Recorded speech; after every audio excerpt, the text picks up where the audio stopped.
I don't want to impose on my clients, therefore I will never talk about it very openly. Sometimes it's not just about stepping up, it's like stepping back for the other person in a relationship. They have to dedicate themselves to the other person in such a way that they should be able to realize divinity.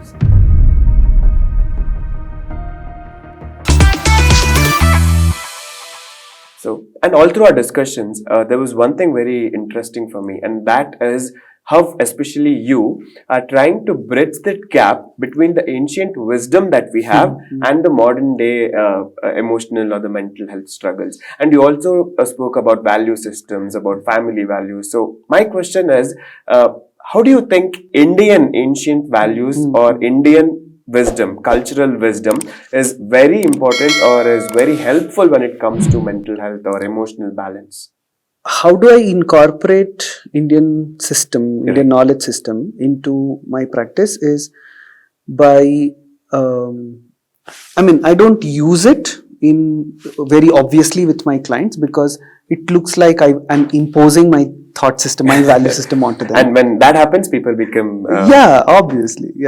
They're not, okay, this is not something for me. Yeah, that is what, if I can just add on to my question, people always feel that they are the two ends that never meet. But in reality, that is not. So that is what we want to understand from your experience. So I don't want to impose on my clients. Therefore, I will never talk about it very openly. So what I do is, first, I get influenced by the Indian knowledge system. What I mean to say is, I try to think on those lines. You're right. For example, my understanding of relationship is guided by the Upanishadic way of looking at it. My understanding of reality is guided by the Indian way of understanding reality. So something like this. So I try to apply whatever I have understood. So then what I do is when I sit with my clients and when they start talking about things, I try to give this perspective, especially when I'm dealing with couple, for example. Usually husband and wife, they talk about their conflicts and difference of opinions and all of that. And I try to ask them, what is your perspective of relationship? What do you think is the purpose of both of you coming together? And they start talking about their perspectives. Then I tell them, see, there is another way to look at it. This is how the Indian way of describing relationship is. The Indian way of describing relationship is so beautiful. They if call you can it. Give us some. Oh yeah, definitely. It is considered to be one of the yajnas that a human being should be doing. There is something called Panchagni Vidya in Upanishad. So there are 5 different fires in which you can offer and realize the supernatural energy. So there are 5 different fires. Okay. One of the fires is love. When you express your love to your loved one, a man to a woman, woman to a man, or anything, any love for that matter, you're not just having a physical or a psychological satisfaction, but you're actually achieving a spiritual satisfaction because you're offering yourself to that person and that person is offering them to yourself. So it is that way of looking at it. The bond is not just on the basis of something, or it's not to achieve something. Right. Yeah, it is neither to achieve something or it is not to gain something out of it, but it is a process of realizing the divinity between the two. So when a husband and wife or a man and a woman come together, they have to dedicate themselves to the other person in such a way that they should be able to realize divinity. So it is not about blindly going behind a person, but it is your effort to recognize the divinity in that person. When I talk about such concepts is when my clients will also start reciprocating. They'll also start realizing, oh yes, there are other ways of looking at it and to appreciate a relationship. And sometimes it strikes, sometimes some clients may not reciprocate to it, that's fine. But I try my best to bring in those concepts which are not imposing or which is not against anybody's religious identities, but I try my best to present these Indian concepts which I feel are very unique and valuable. Correct. Yeah, I mean, this just opened my eyes on a lot of things. I mean, how do you view a relationship? It is a divine yagna, as you called, is like understanding or realizing the divinity in the other person is a true form of love. I think that solves away a lot of problems which the younger couples are facing.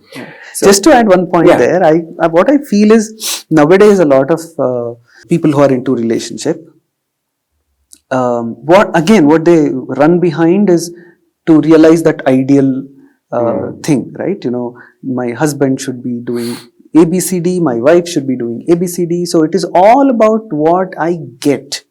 There is so much more than giving and taking in relationship, right? It's not just what I give you and what I get back. It's not transaction all the time. It is about, you know, doing things together. It is about walking certain paths together. Sometimes you don't have to walk together. You have to just let your partner go ahead and sit and watch how it takes. I feel couples should spend time and create that safe space where you both get an opportunity to realize the divinity in the other person, right?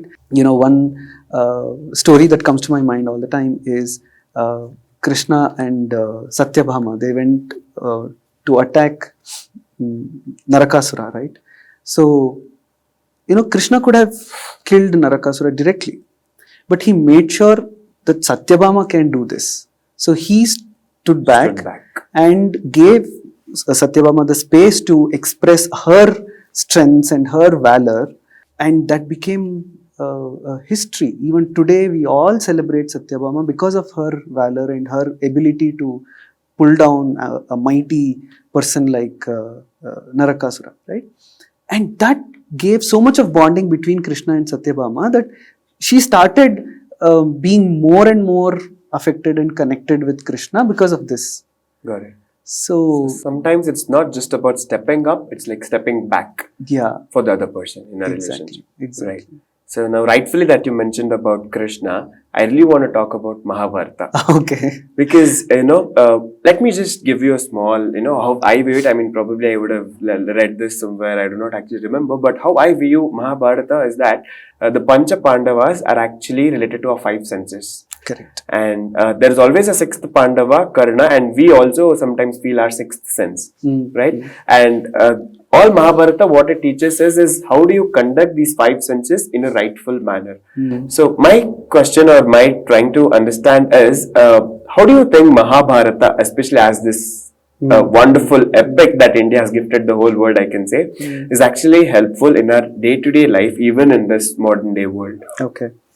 Bear with me for a long answer for this. Would love to. Yeah. So, first of all, I think most of us take it wrong when we think Mahabharata is a text. I mean, it is not a novel. It doesn't fit into the description of a literary novel because it is not just a story. Right. Mahabharata is, I mean, traditionally it is said that it has to be seen in three different dimensions.